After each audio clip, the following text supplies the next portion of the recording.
The over 70% of the global R&D expenditures now happen outside of the US. So when you think about, Stanford University, Harvard University, they are the best. We should go, America, woo! You don't need to go. Really, there is a great science happening here, great money here. With the venture capital industry, which is 90% of startup valuations early stage are tied to the intangible assets like IP. So IP is what makes a startup valuable, especially in the early stages. As R&D shifts globally, the universities must protect their ideas to turn them into the real business. Only just 5% of the inventions in the universities are able to reach the market as products.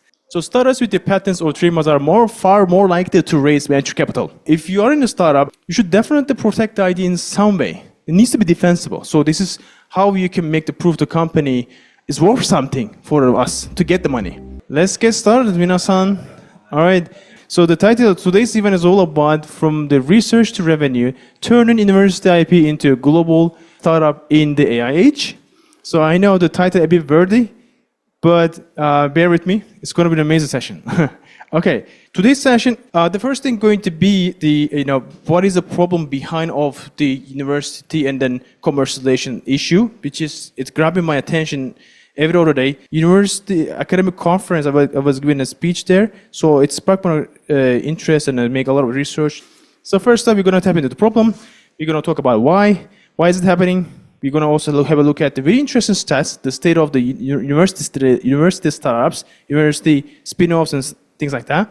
And also, we're going to be also a little bit touched into impact, how they would create impact if they would be properly commercialized, and positive trends, some case studies, exciting case studies, and key opportunities, and how everyone can benefit out of this, which, trust me, everyone can be benefit out of this. Very interesting. I just didn't know this much interesting topic, honestly. Because how would it not be that much interest? Right? A lot of young people think tank in campuses, so probably there are a lot of interesting things going on. So some principles of success of these, and that's it. And I'm going to give a very quick quiz and workshop that you can easily engage. All right. So the biggest problem of this topic is the only just 5% of the inventions in the universities are able to reach the market as products. So can you believe that? A lot of people come together and some pay money for to go in universities, do a lot of research.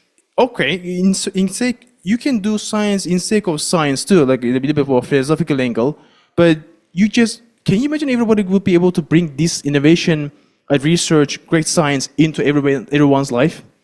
Our life will be much better. Or the other part that you don't see, the underdeveloped world, which is roughly speaking, maybe 4 billion people still live in that world, would have better lives.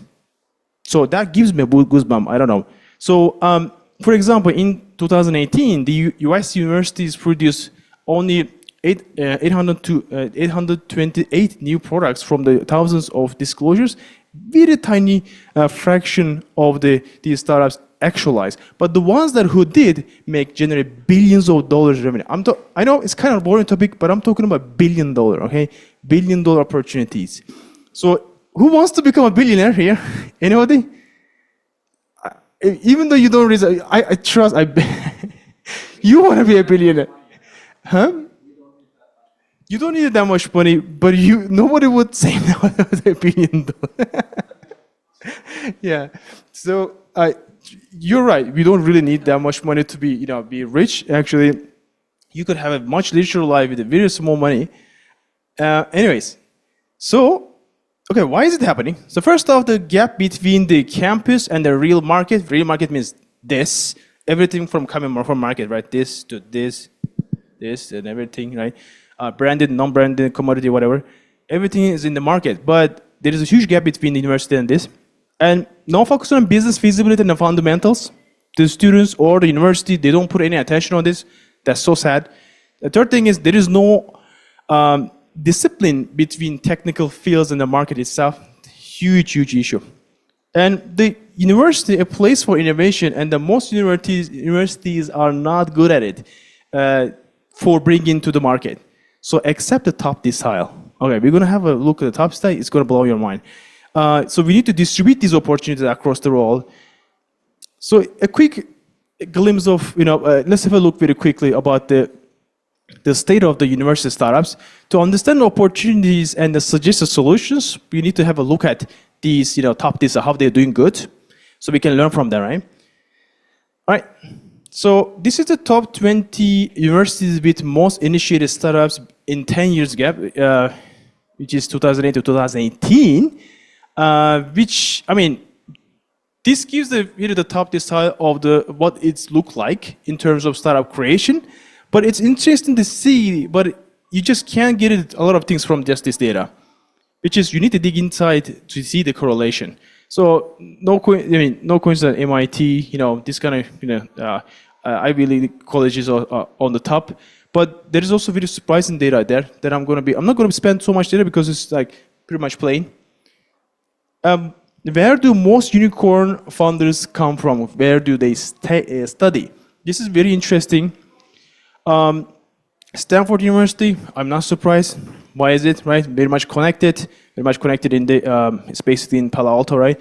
The epicenter of the venture capital industry, huge. I just recently checked out 2,300 active VC firms in the Bay Area. San Francisco Bay Area. But in Japan, how much? 79 or 89? I couldn't remember the right number. In VCs. There is way more CVCs, the corporate venture capitals in Japan, than the CVCs. So anyways, the Harvard, you will see the foreign universities here, Indian Institute of Technology here, which I'm going to have a special chart related about Indian ecosystem, which is, it's just, a neck-breaking speed, their innovation and expansion happening. I'm telling you that this is going to be $1 trillion industry. $1 trillion companies will be produced. This is $1 trillion. This logo here. To be precise, do you know how many trillion is this? 3 or 4? Can you believe that $4 trillion? Just come on, this gives me a goosebump. Is it crazy, man? Anyway, let's go. All right, so top universities producing unicorn founders in Asia. Let's have a look. Number 1, India. Oh my God, that's so interesting. Especially in Indian Institute of Technology, just like the UCLA, UC San Diego, UC Berkeley, right? So IIT also has many branches across different cities and countries. So you can see 1, 2, 3, 4, 5, 6 unicorns so far, according to 2024, created. So I know the country is very populous, but there is one thing that most people don't know. It's very connected, English speaking mostly, and they pay a lot of attention to education and the science itself. But at the same time, it's up and coming country. They have to commercialize. All right, let's let that sink in. They don't need to be like, they don't do the science instead of doing science. They have to commercialize because they want to improve their lifestyle. In here, I see the completely different thing. We do science because we believe in science. In Europe, it's a similar thing. But anyway, let's have a look at other green colors, which is the India one. Top number 5. Have a look. India is in the top top number 5. Japan is not. Okay, even the much more developed, much more richer, much more GDP per capita is bigger. Not in the list. Below the 5. Oh, okay. Anyways, the China, again, no surprise, populous, pay attention a lot to the education and so on. And also China is up and coming. You see the recent things about the AI related things, right? Anyways, Korea is very interesting, which is I do here in the advisory to this university. KAIST is also number 1 in something that I'm going to show you later. Korea is in there too. So top colleges ranked by the startup funders in terms of startup capital raised. So Stanford University, obviously in the heart of the Silicon Valley, right? $73 billion in fundraising. This is just crazy number.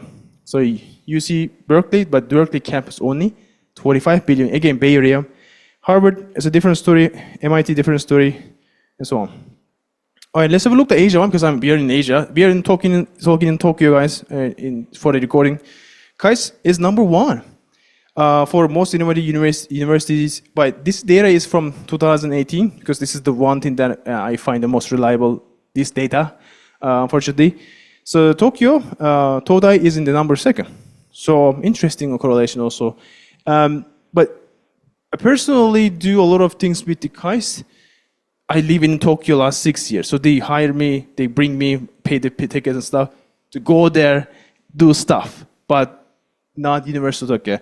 We're connected with some people, yeah. So if you listen to me, you get my message. Please consider hiring us.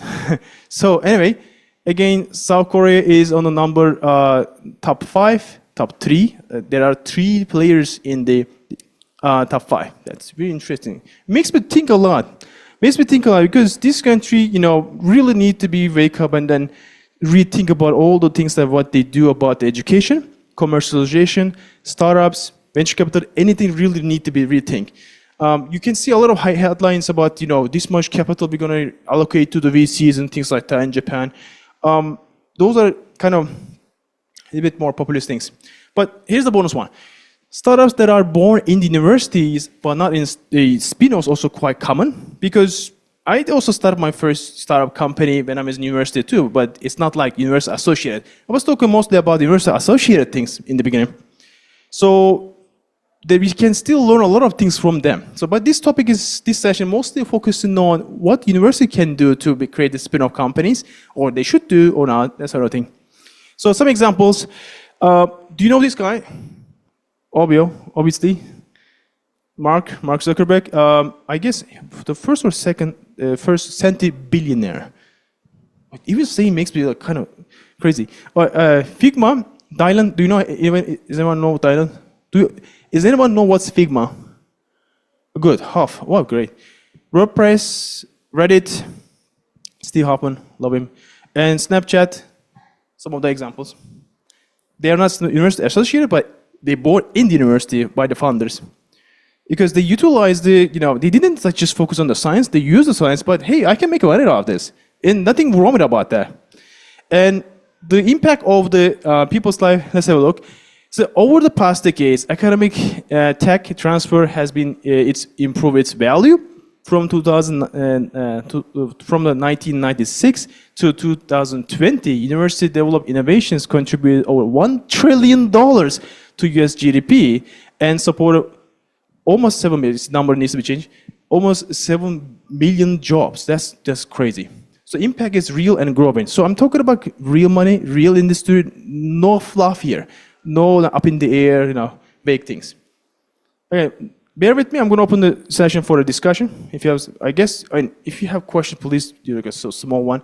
Anyway, so all right. So global GDP is not limited to the universities anymore. This is another topic. I'm going to leave it tap in, which is global R&D expenditures has nearly tripled its size in 2000, reaching about $2.75 trillion in 2023. So it's huge, right?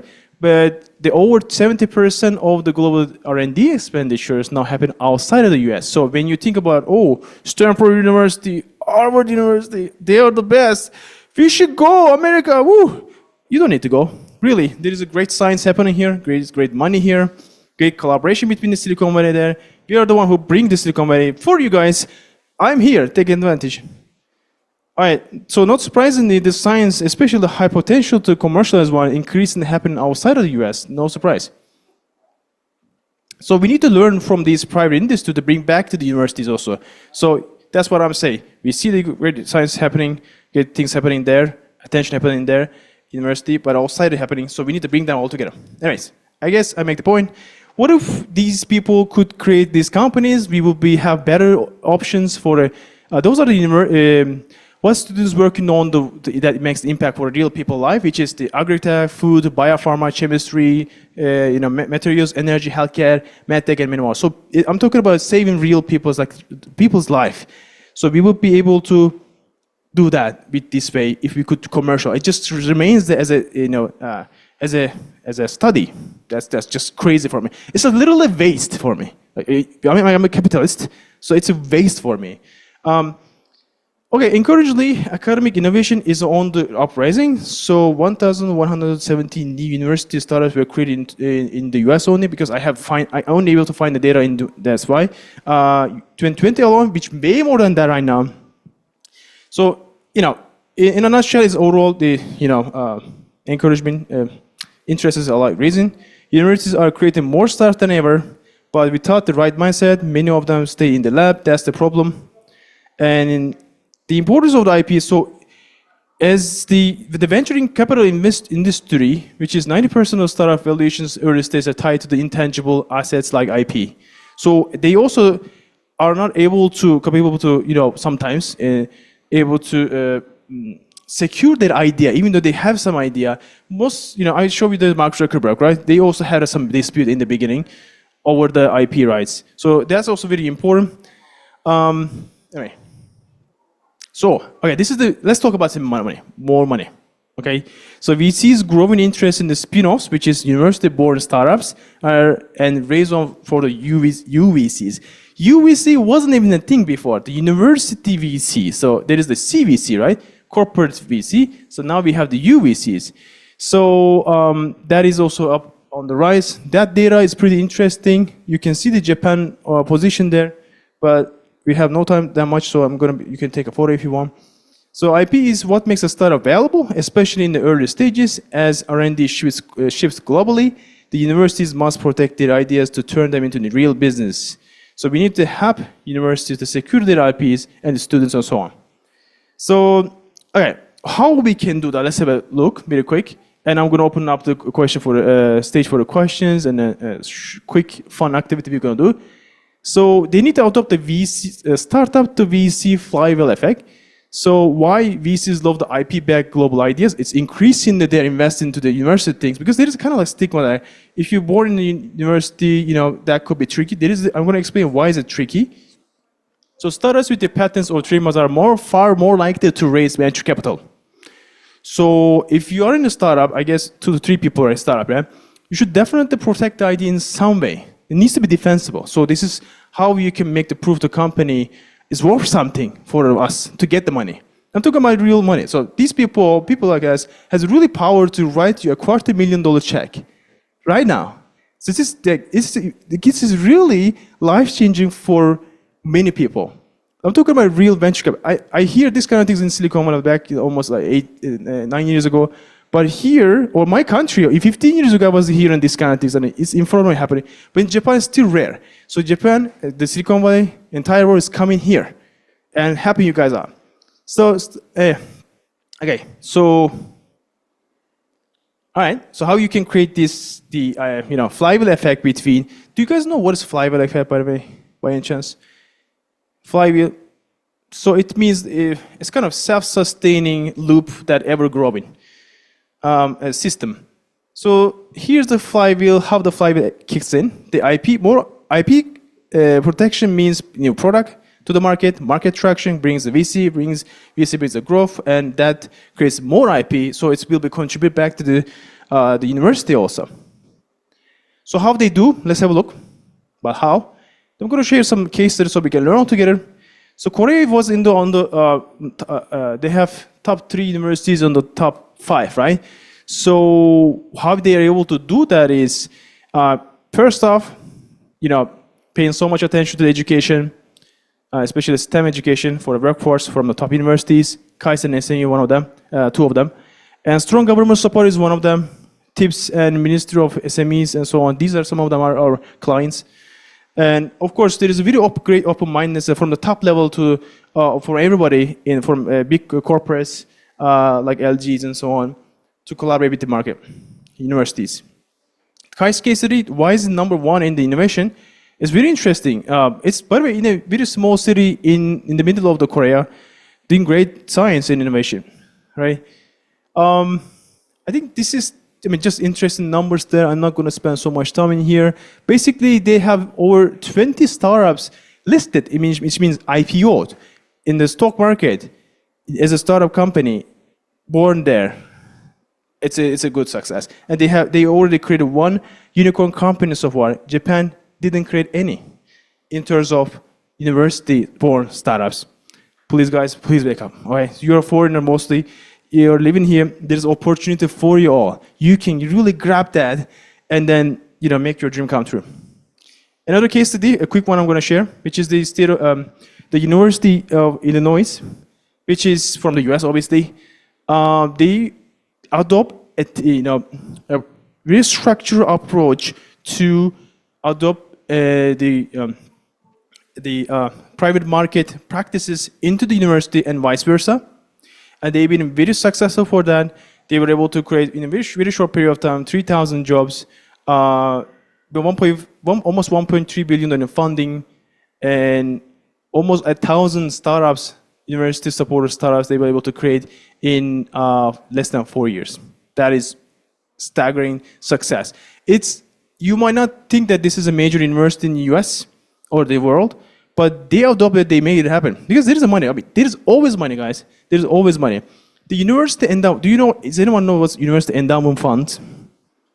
People in finance, I know one person in finance.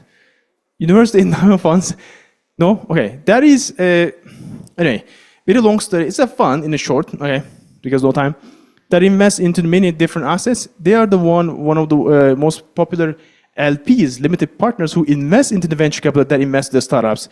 So that's interesting, right?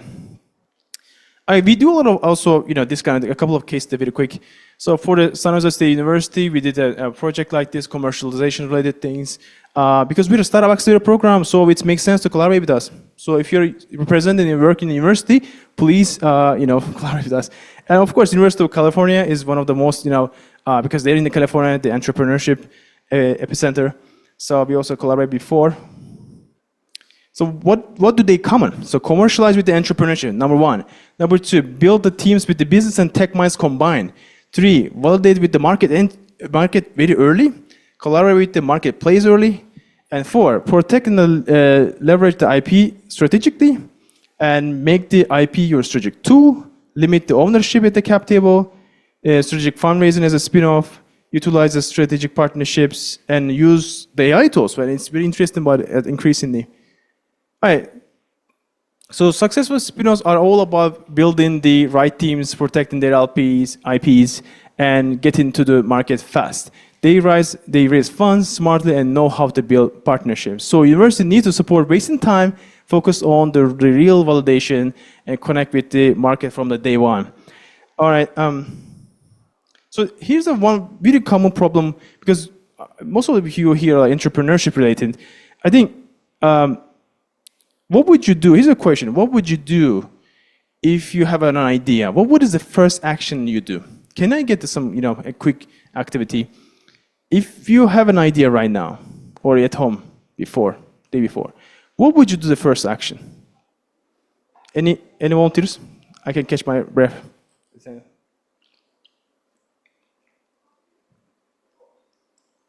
Anybody? No. You have an idea every kind of moment. You find it, idea. What would you do? Let's say 2 weeks ago we had an idea, and then I kind of used GPT to create some kind of prompt, and then I got into local.dev and created the app itself, and then make some meetings with people to see something that they love. Hallelujah. You're doing great. Yeah. That's the correct one.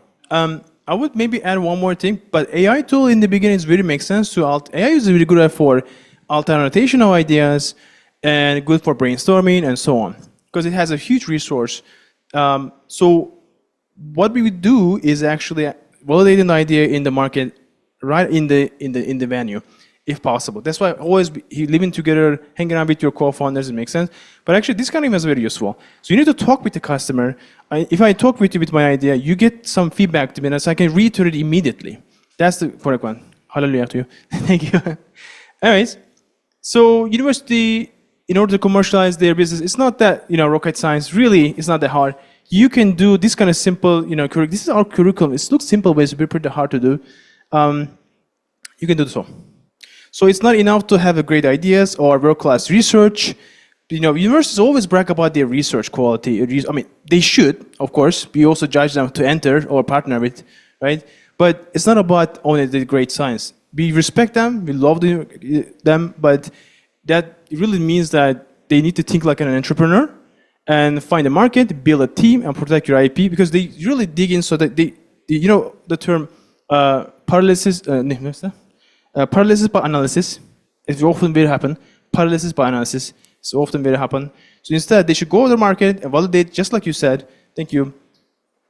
Yeah, build the right teams. Also, profit disproportionately coming from the, especially when you invest in the startups, a mix of business and technical skills in the funding team, which they have all in the universities, guys. This is amazing. So teams that blended scientific experience with entrepreneurial and industry experience tend to achieve better outcomes. So why not also invest into the, for the other side of the table, for the, if you're an investor, more back to more, investor-related things too, which is trending. So from my experience, the best startups that I have seen together, they bring together the both tech and the business expertise, which is not a surprise, right? So what they did with the market early, they find the ways to collaborate with the global market and so on. So, but lack of market need is the number one reason to fail. About roughly speaking, 40% of the failed startups report that no market demand for their products. So early validation can prevent this fate, just like you said. Thank you. So similarly, if you don't validate as early as possible, no matter what, how much tech you do, how much research you do, it just doesn't make sense. Again, if you don't do the science in sake of science, if you want to do something good, so you need to get the validation very early. So, anyways, I'm going to go and because I also talk about the IP already. So if you protect the IP, you can get a very powerful asset, not something that needs to be protected only, but a strong pattern is actually the portfolio that can bring the investors and open the doors for funding. All right, this is the most exciting part. I could literally talk about entire day, but I'm not going to do that. I checked the time. I'm going to give you a chance to. Which is, here's the big warning, guys. Big warning. Okay, dozo. And this is the biggest problem with this university partnership thing, if you're a university spin-off, which is, they tend to, in the next slide, universities often negotiate with the high equity stakes. Oh, big red flag. Okay. As a VC, as the other side, someone on the other side of the table, it's a very big flag. Because it's reduced the motivation to invest and reduced the motivation that fund are going to be pursued the further fundraising and grow the company rapidly and so on. It just doesn't make sense. So I don't know why they're doing this, because there's a clear indication that they're greedy and they don't know they don't know this kind of small but important things. So, but excessive funder dilution can deter the VCs and then demotivate the funders. Best practices staying on roughly 5 to 20%. Even 20% is too much. If someone is coming, I give the 20% already to the university because they support me a lot. I mean, I would be very precautious on that. So too much equity for the university that can kill the motivation of the funders and scare investors away, keeping university stakes 5 to 20%. So please rethink your cap table. Cap table means how many percent you're giving and stuff like that, right? Extremely important. Do or die situation, guys. Do or die situation. So strategic. That's why you need a strategic fundraising as a spin-off. If you are a spin-off or if you are thinking it. So deep tech and the research-based startups often require more funding. Obviously, that's why they raise a lot of huge funding rounds. They require also patience. Investors also understand that. This could be understandable if they get a bigger chunk. But reflecting the raise of special investors who understand these kind of things also get in common. So here's a question. Why VCs exist in the first place? How would you able to get the funding for your idea in normal condition? Can you, anyone who wants to say? How would you able to get the funding for your idea? Family? Friends? Bank? No, I see. Yeah, bank, dame. Why? Because there is nothing on the table. So, okay, if you're an established business, you have some traction, you will definitely get a debt financing. But bank, no. But the venture capital is such a beautiful thing. It's a specialized industry, only invest in the crazy ideas. I think universities also should learn about this from them. Anyways. Da-da-da. All right, utilizing the strategic partnership with the market early is very important. 69% of the corporations plan to collaborate with the startups in the next 18 months or so, according to research.